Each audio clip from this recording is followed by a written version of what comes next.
Erick Erickson, thanks for talking to us. You've been very involved, paying a lot of attention early on to the Senate race, been very supportive of Marco Rubio. What drew you into that race?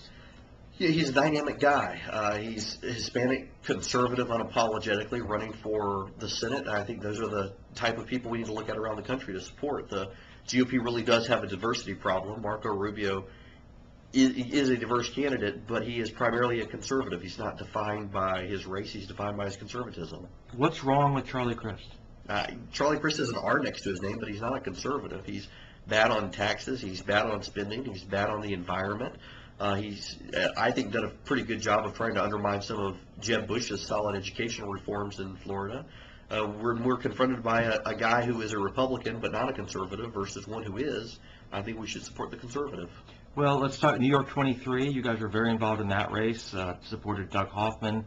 A lot of people compared Rubio to Doug Hoffman. Well, look what happened in the end. There's a Democrat serving in that seat. What's the lesson there? Well, I think the lesson is that Republicans need to stick with conservatives, and conservatives have to stick with Republicans. There's a different dynamic.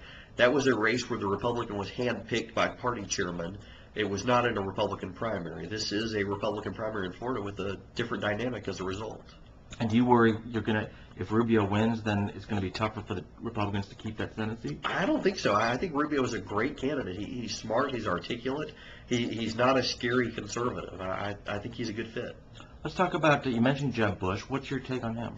I love Jeb Bush. I wish Jeb Bush had been the president instead of George Bush. I think he's more conservative than his brother. He was a good governor in Florida. He's a nice guy. He's got a great story outside of just being a Bush.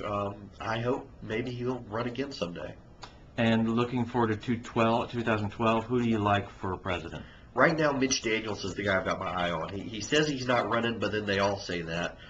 He's turned around Indiana. He's been a good governor there. He's actually raised taxes when he got in and then started cutting taxes, cutting business regulations, cutting state bureaucracy. He's the type of guy we'd probably be best against Obama. Top priorities in this cycle for Red State? I think the top priority right now is beating the Republican establishment. I think if the Republican establishment wins a lot of these races, like Crist against Rubio, Michael Williams in Texas, if they find someone to run against him, or keeping Bob Bennett in office, the narrative is going to be from the Republican establishment that conservatives can't win. And so I think we have to beat the Republican establishment and prove conservatives are still viable candidates for the Republican Party. Thanks very much, Erick Erickson.